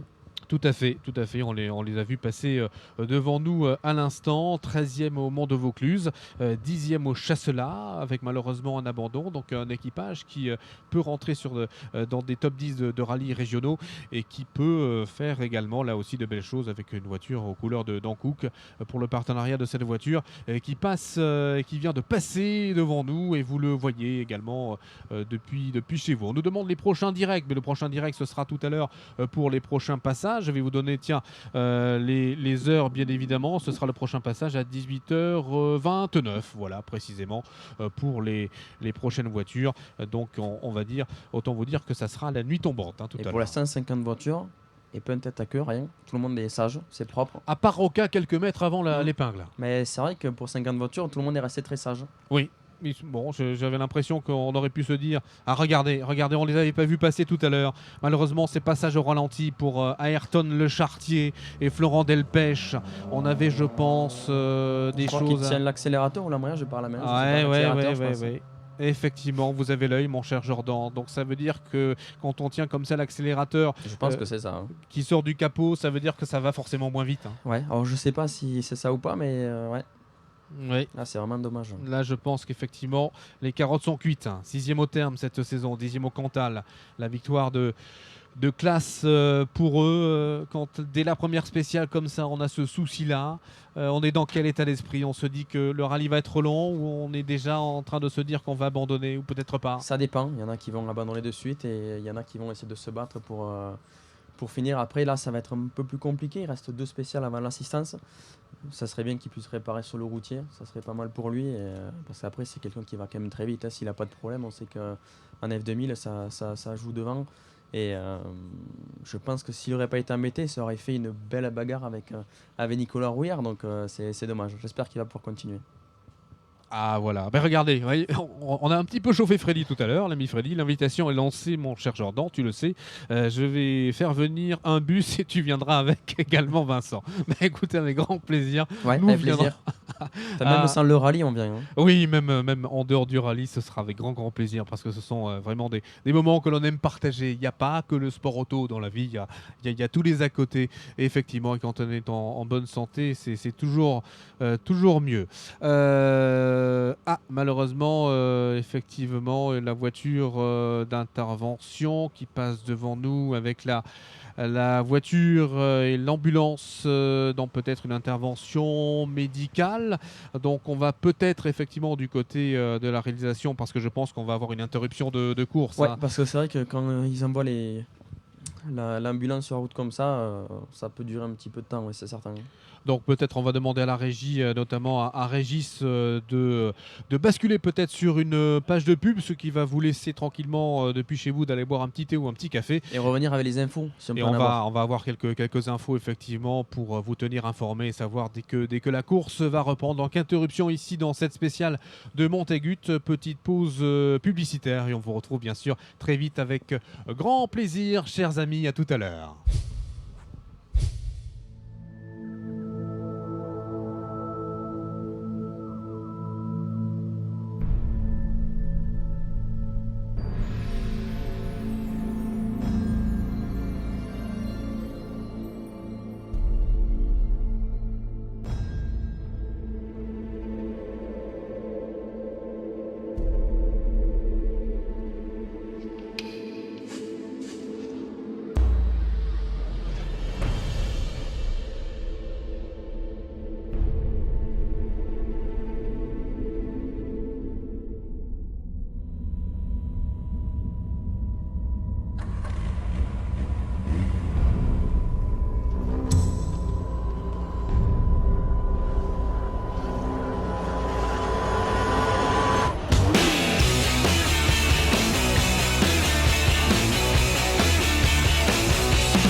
Et nous vous retrouvons en plateau ici depuis la spéciale de Montaigut. Si vous nous rejoignez, soyez les bienvenus.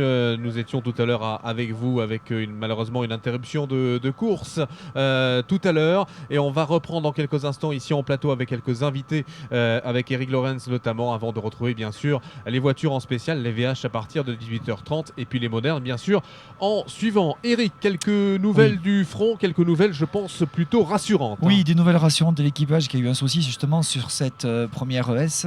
Ils ont eu une petite sortie de route et par des mesures de précaution et de sécurité, nous avons la direction de course a décidé de faire un état de contrôle. Mais c'est vrai qu'il y a beaucoup de concurrents engagés sur cette épreuve, ça allait mettre beaucoup de retard. Donc la direction de course a pris l'initiative de la neutraliser pour justement que tout se déroule bien pour les autres spéciales. Donc voilà, donc, tout va bien concernant l'équipage en question et le rallye se déroule d'ailleurs très bien actuellement sur les autres spéciales. Donc voilà, tout va bien. On est là, en plus le soleil vient d'arriver à Montaigut, donc elle n'est pas belle la vie, Vincent. Tiens, juste avant de retrouver quelques invités ici en plateau, on va ensemble regarder, si vous le voulez bien, le top 5 avec multiples vainqueurs ici, Jean-Michel Dacunia, Sébastien Durand sur la DS3 R5 qui tiennent la tête de course à l'issue des 3 premières épreuves spéciales, devant Alexandre Bourrel et Jean-Marc Lavial qui sont pointés à bord de la Mitsubishi, leader bien sûr du R4 à quasiment 10 secondes, à 9 secondes 3. Michael Laubry, champion de France deuxième division avec Gaëtan Parade, sont pointés 3e pour un test ou un deuxième essai on va dire à bord de la R5, 3e du général à 14 secondes et à 4 secondes de Bourrel. Suivent Chivedel à 21 secondes et Renault à 46 secondes. Voilà pour la partie sportive et à présent retour ici en plateau avec je pense quelques invités mon cher Eric. Et oui bien sûr, on va accueillir notre président directeur général de Vinovali Vinovali est un partenaire historique du rallye des Côtes du Tarn et il accompagne le rallye depuis 33 ans maintenant et c'est vrai que Francis Terral, le président directeur général du groupe, va venir nous rejoindre de suite. Il est là-bas tout au bout. Là-bas, et il a de multiples casquettes puisqu'il va nous en toucher 2 mois après, tout de suite puisqu'il arrive. Voilà donc Francis Terral qui nous rejoint. Et Francis, bonjour Francis, viens avec nous Francis, n'aie pas peur, viens. Non, je ne sais pas de quoi il faut avoir peur. Non, avec nous rien. Comment va? Est-ce que tu vas bien? Écoute, très bien, franchement très bien. Bon, écoute, merci encore d'être à nos côtés pour cette 33e édition Vinovali, partenaire historique du Rallye des Côtes du Tarn. On peut dire ça, oui, partenaire du premier jour, hein.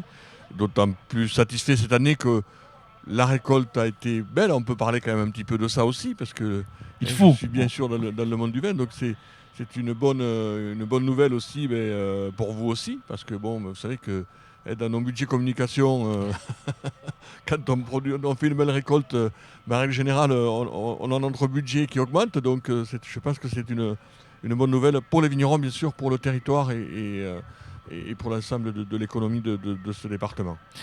Comment gagner ce partenariat, Francis Terral, avec le rallye des Côtes du Tarn? Parce que de la grappe de raisin pour passer au slick ou au train de pneus, il y a quand même une marge énorme, quoi. On n'est vraiment pas dans le même monde. Mais comment c'est arrivé, ce partenariat? Alors, écoute, il y a 33 ans Eric, je pense que tu me poses une petite colle. Ah, mais ça. Tu me poses une petite colle. Je ne voulais pas. Parce que quand ça a démarré, en fait, j'étais déjà dans le métier, mais je ne faisais pas partie des dirigeants de la structure. Alors, tout simplement parce que Côte du Tarn, c'est le monde du vin, hein, donc c'est le monde le syndicat, je dirais, qui gère les vins de pays des Côtes du Tarn.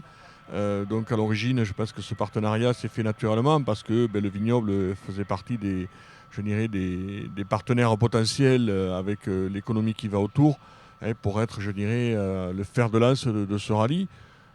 Et la cave de Rabastens, je dirais, à l'origine, puisque c'est la cave de Rabastens, parce que le rallye a dû se faire je dirais, autour de Rabastens dans un premier temps. Moi, j'ai le souvenir très lointain d'avoir vu passer des spéciales dans notre secteur. Donc, je pense que c'est parce que ça s'est fait dans notre secteur et que la cave, bien sûr, a été sollicitée et qu'elle a voulu aussi, je dirais, participer à cette aventure-là.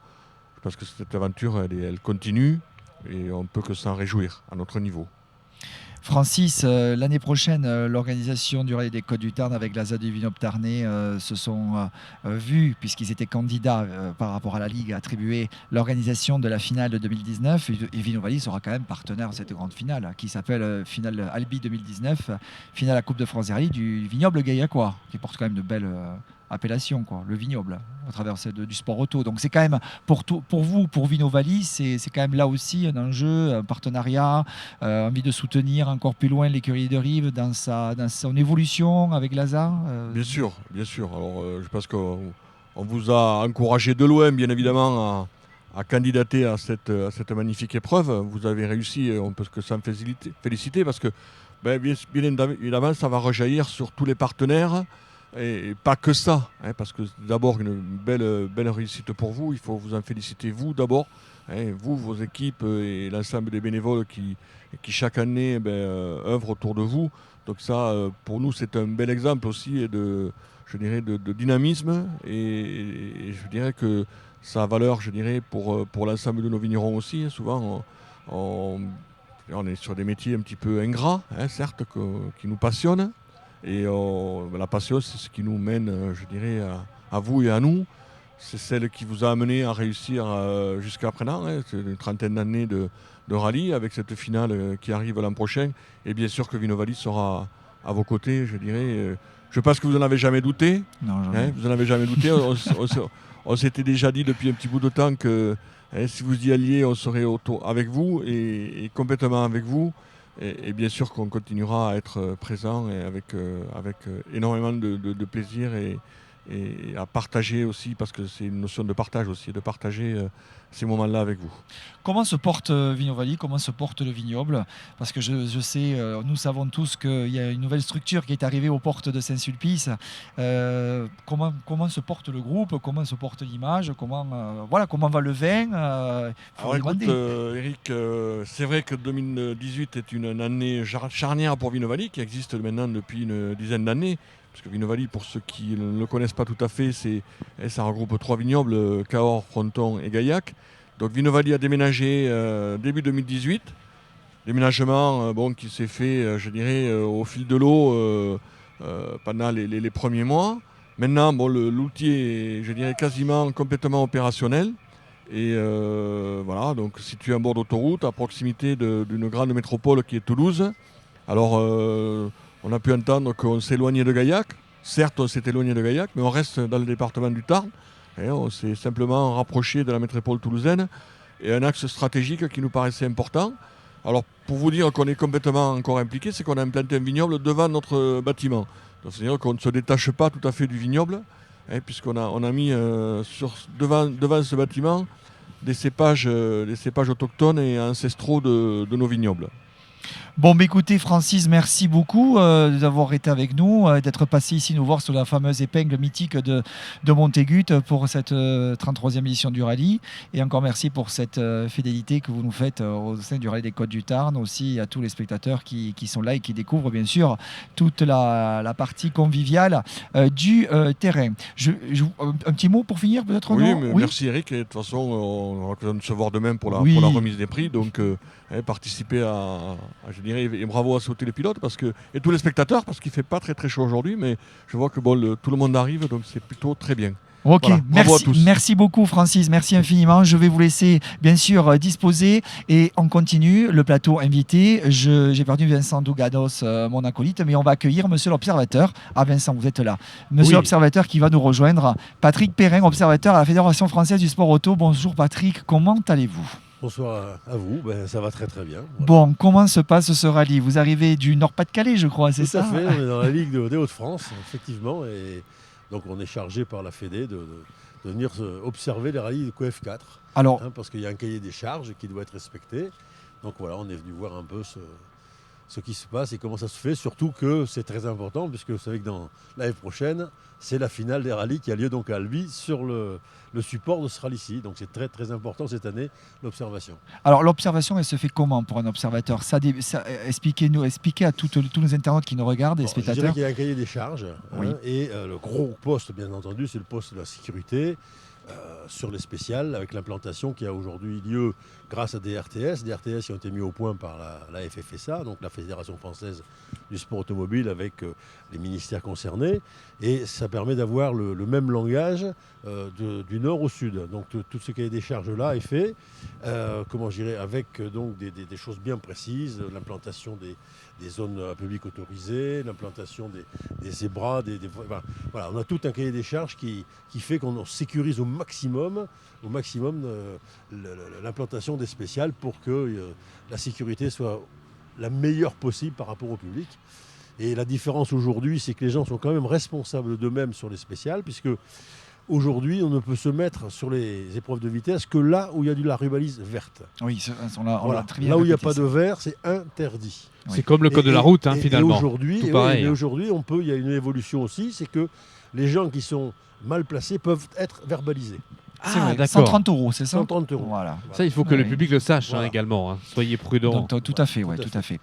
Est-ce que ce cahier des charges évolue d'année en année? Est-ce que la fédération se repositionne? L'évolution de la société évolue? Le changement, il y en a tous les jours, tous les mois. Est-ce que ça change chaque année ou c'est à peu près C'est à répétitif? peu près la même chose chaque année. La base, elle est bien faite. Donc, sur les profils des routes, ça évolue pas vraiment. Donc, la façon d'implanter les spéciales, c'est spécifique un petit peu à chaque région, parce que je vois chez nous dans la Ligue des Hauts-de-France, c'est surtout des croisements où il y a beaucoup de possibilités de section sur les spéciales. Dans les pays comme dans le sud ou autre, où c'est plus montagneux, c'est sûr que c'est un peu moins difficile d'implanter, puisqu'il y a moins de croisements, moins de possibilités d'accès. Mais je dirais que sur la base, c'est à peu près la même chose tous les ans, quoi. Monsieur l'observateur, l'année prochaine, il y a la finale de la Coupe de France des rallyes. Est-ce que la finale est aussi observée? Oui, tout à fait. Puisque de toute façon, il y a tout le staff de la Fédé qui est là. Donc automatiquement, c'est aussi observé, bien entendu. Comment se porte le rallye depuis que vous êtes arrivé? Il est très bien. Moi, j'ai rien noté de spécifique, de négatif, je dirais. Non, tout est très bien fait. Le point presse, la façon de distribuer les chasubles aux gens accrédités, l'implantation sur les spéciales. Non, pour moi, tout va bien. Voilà. Pour le moment, ça se passe très bien. Vous êtes un observateur heureux alors? Oui, heureux. Puis de toute façon, il faut savoir qu'en tant qu'observateur, on n'est pas là pour sanctionner. On est là pour construire quelque chose. On est là pour dire ça va bien, ça va moins bien. Donc notre rapport, c'est un outil de travail qui doit servir à améliorer de plus en plus. Le parfait n'existera jamais. Non, ça, c'est Il faut y tendre, voilà. Et c'est le rôle de l'observateur d'essayer d'améliorer les points qui sont peut-être un petit peu plus gris. Je ne dirais pas noir forcément, mais gris. Donc il faut essayer de les éclaircir un peu.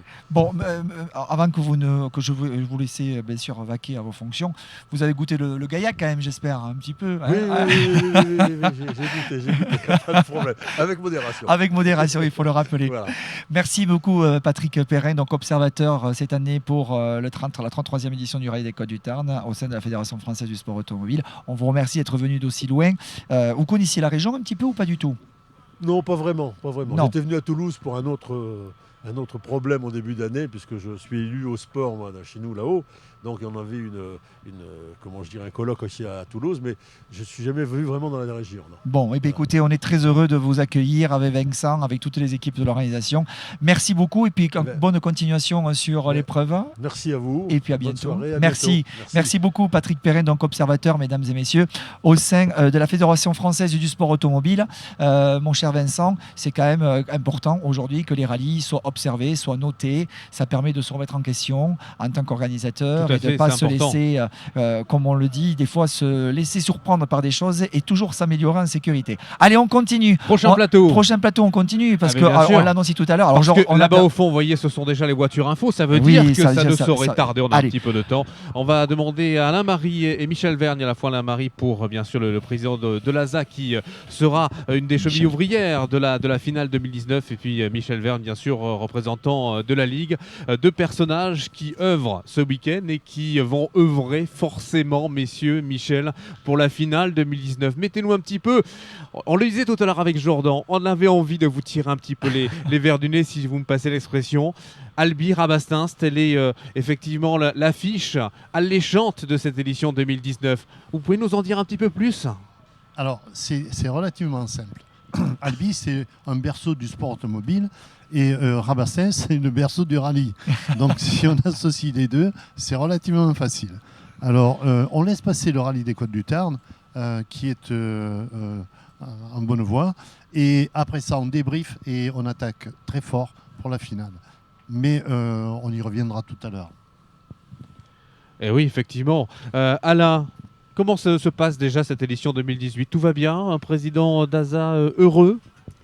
Alors, je suis un président d'ASA heureux et un président d'ASA comblé demain soir quand tout se sera bien passé. Voilà. Donc, c'est un rallye qui a bien démarré. J'espère qu'il va continuer comme ça jusqu'à la fin. Il y a un nombreux public, on l'a vu tout à l'heure. Il y a un plateau très relevé.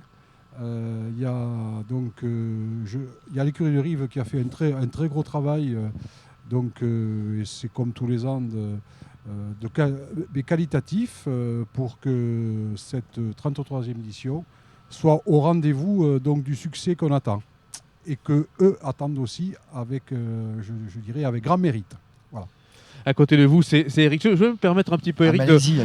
vous allez changer un petit peu de casquette. Et là, vous allez prendre la casquette d'organisateur parce qu'on vous connaît également au micro, mais peut-être en tant que coprésident avec Jean-Bernard Vessière de l'écurie des Deux Rives qui organise cette édition 2018 des Côtes du Tarn, 33e du nom, et puis la finale l'année prochaine. Il est comment là, l'organisateur à l'heure où nous parlons ?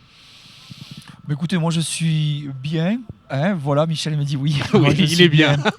Il n'est pas fatigué du tout en plus. Si, on est fatigué. Ça, on ne peut pas organiser une épreuve sans ne pas être fatigué. Ça représente quand même de l'investissement, ça représente du temps et puis de la pression aussi, du stress, des choses à gérer. Mais ça, c'est dans le cadre de l'organisation parce que l'être humain, comme l'observateur l'a dit après, on ne peut pas être parfait à 100%. Donc voilà.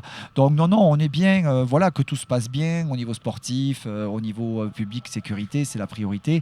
Que les concurrents se régalent, que tout le monde retienne de ce week-end un très bon week-end au final. Donc nous on œuvre pour ça au sein de l'organisation, donc avec tous les bénévoles.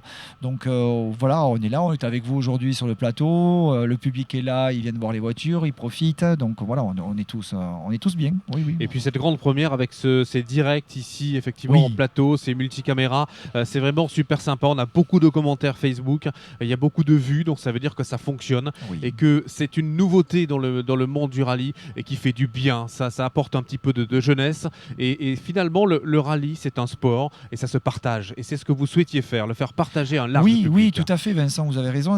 Quand j'en avais parlé avec Alain, j'ai dit on a quelque chose à faire. Voilà, on va le tenter, qui ne tente rien n'a rien. Et puis voilà, on fait ce plateau aujourd'hui grâce à toutes les équipes techniques qui sont là.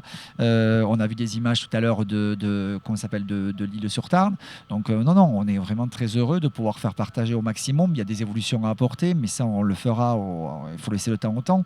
Mais en tout cas, déjà on partage un lieu unique et un lieu mythique pour le rallye des Côtes du Tarn. Donc on est quand même très très content, Vincent. Tout à l'heure, vous allez voir la spéciale de nuit, ça va être sympa. On a mis un système d'éclairage assez puissant pour que aussi les spectateurs qui sont là puissent bien apprécier le spectacle. Donc oui, c'est du partage, tout à fait. Oui. On continue à partager, il faut partager. Mais de toute façon, on le dit dans le slogan, rêvons plus loin. Donc on arrive à la finale et on peut aller plus loin et partageons ensemble. C'est marqué. C'est marqué. Donc c'est marqué. Il faut partager, il faut regarder pour soi. C'est le rallye, Michel il peut me le dire, le sport auto, c'est ça. Je voulais dire, Vincent, que le rallye des Côtes du Tarn est une vitrine pour la Ligue du sport automobile Occitanie-Pyrénées. On s'est appuyé sur leur savoir-faire pour justement demander la candidature de la finale et c'est bien pour ça que ça a été accepté. On est sur de bonnes bases. Donc je les félicite parce qu'ils font un travail phénoménal. Ouais. C'est vrai, il a raison. Oui, parce qu'il y a toute une équipe là. Combien vous avez de bénévoles là sur ce week-end ? Parce que il y a toutes les têtes pensantes, mais il y a les commissaires, il y a les membres de la sécurité médicale, il y a les dépanneuses, il y a des membres des officiels, il y a la direction de course. Ça représente, Michel, combien de monde là en tout cette grande fourmilière ? Sur cette épreuve, je crois que c'est 350 personnes, 350 bénévoles. C'est le mot bénévole qui est important parce que sans le milieu associatif, on ne serait rien, on ne serait même pas là. Oui. Donc ça, il faut le souligner. La France fonctionne parce qu'il y a des associations et c'est énorme. On ne les remerciera jamais assez. C'est le cœur des associations qui travaillent. Et pour ça, merci à tous. Merci à tous. Voilà, alors pour la régie, juste on nous annonce qu'il n'y aurait plus de son sur les lives. On va réparer ça, mais Ils vont réparer ça. Ou des fois, c'est peut-être les choses qui déconnent aussi des internes. Oui, à prendre au conditionnel, effectivement. Voilà. On va continuer. On va continuer. On continue comme si de rien n'était. Bon, Vincent, on va redémarrer la partie deuxième étape, deuxième tour, la deuxième section. 18h30 quelques, 36 je crois pour les premières voitures, les premiers véhicules historiques de compétition. Les modernes en suivant quelques minutes plus tard. On repartira bien sûr dans l'ordre des numérotations de course et puis le classement qui est en train au fur et à mesure, lui, de bouger. Grosse bagarre dans tous les cas en tête de course. Les prétendants à la victoire sont quand même présents dès les premiers tours de roue. Mais il y a certaines quand même personnes qui font le rallye cette année qui peuvent être fortement qualifiées pour l'année prochaine. Vous êtes d'accord? Oui. Voilà. Et alors, on va finir quand même en parlant un petit peu parce que tout à l'heure, vous m'avez posé 50 000 questions sur la finale, le tracé. Oui, vous dévoilez rien, c'est pour ça. Mais moi, vous avez les deux coprésidents du comité d'organisation, Vincent. Donc allez-y, allez-y pour les questions. Bon, Alain, on voit sur l'affiche, on a marqué Albi, on a marqué Rabastens, c'est-à-dire on peut présager peut-être un départ d'Albi, de cette belle cité, avec ce beau décor. Oui, donc c'est ce qu'on a toujours, c'est ce qu'on dit d'ailleurs depuis plusieurs mois. Le départ et l'arrivée seront au complexe du séquestre Albi, et donc un complexe, je dirais, fabuleux, avec un circuit qui est adossé à un parc des Expos. Donc tous les ingrédients sont réunis pour accueillir ce grand événement. Nous étions la semaine dernière à la finale à Châlons. Oui. Où là, pour le passage de témoins, le passage de relais. Où là, demain soir à la remise des prix, vous aurez sur le podium cette magnifique coupe. Oui. Que nous avons pour un an et que nous. C'est le bouclier de Brennus quelque part. Il vous appartient désormais. Voilà. C'est le Graal. Le Graal après lequel on courait depuis quelques années, soit dans nos têtes et puis maintenant de manière beaucoup plus concrète. Donc aujourd'hui, les prochains, c'est nous, puisqu'on peut plus dire que les prochains, c'est Châlons. Maintenant, Châlons, c'est derrière nous. Donc de toute façon, on n'a pas attendu aujourd'hui pour se mettre au travail, Michel. Donc ça fait déjà un an qu'on œuvre pour déjà préparer ce grand événement qui y aura un événement sportif, bien sûr, mais aussi nous mettrons aussi l'accent sur la fête, puisque c'est la fête du sport automobile. Tout à fait. Michel, le parcours de cette finale, on ne va pas le dévoiler aujourd'hui, bien évidemment, mais sera forcément différent des Côtes du Tarn, parce qu'il faut qu'il soit remanié pour que tous les concurrents partent sur le même pied d'égalité. Alors, tout à fait. Le départ, c'est Albi, on l'a bien compris. Il y a une partie qui va se faire le vendredi du côté nord-est du département. Et le samedi, ce sera la région du Côte-du-Tarn qui sera impactée parce que c'est la base même de cette finale. Et sans dévoiler effectivement le tracé pour des raisons que tout le monde comprendra, il ne s'agit pas que chacun aille reconnaître. Donc ce sera fait, mais c'est un tracé tout à fait nouveau qui n'empruntera que 20% à peu près du Côte-du-Tarn. Donc c'est tout à fait nouveau. Et ça permet une neutralité pour tous les concurrents. Mais ce sera une découverte. Nous-mêmes, on a été surpris en découvrant les spéciales. Ça va être quelque chose de fabuleux et toutes les régions de France vont s'y retrouver. D'accord. Et ça c'était important, toujours pour un côté égalitaire, que chacun puisse participer sur des terrains qu'ils connaissent. Et puis également, Alain, qui dit finale, dit un côté festif, parce qu'il y a le sport auto, oui, c'est un sport, mais derrière, chaque comité va venir avec ses boissons, avec, pourquoi pas, des huîtres ou autre. Ça s'appelle le village des ligues. Voilà, c'est le village, tout simplement, et chacun amène de quoi partager avec les autres, quoi, c'est ça. Et on va mettre une région montagne, une région mer, une région montagne, une région...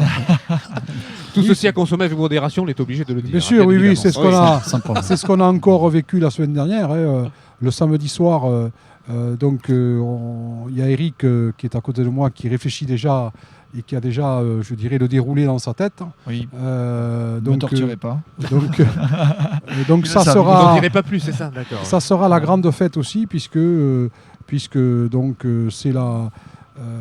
c'est l'occasion pour que l'ensemble des amateurs de rallye donc de tout le territoire français puissent se retrouver et se retrouver pour faire la fête autour de produits locaux, régionaux, bien connus et qui font aussi les grands plaisirs de nos tables du Sud-Ouest.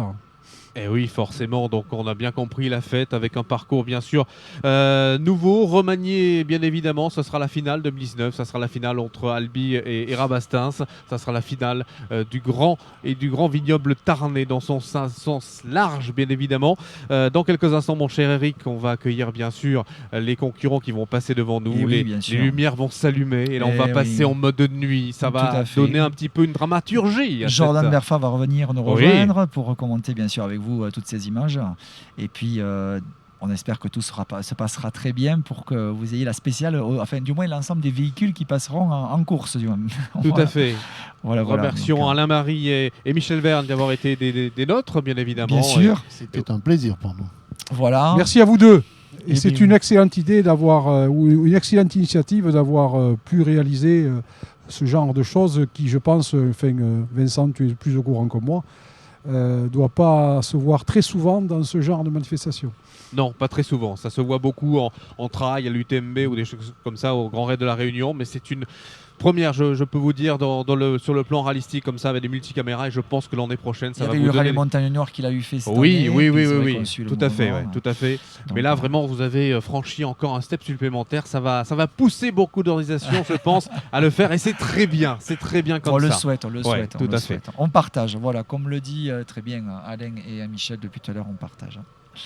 Merci. Écoutez, merci à vous. On va faire une pause publicitaire. Merci à vous Michel. Et puis rendez-vous d'ici quelques instants avec bien sûr la suite de ce plateau et bien évidemment les VH, les modernes pour le deuxième passage ici dans Montaigut et les deux spéciales suivantes. Tout ceci bien sûr à la seule lueur des rampes de phare. Pause publicitaire et on se retrouve tout de suite après.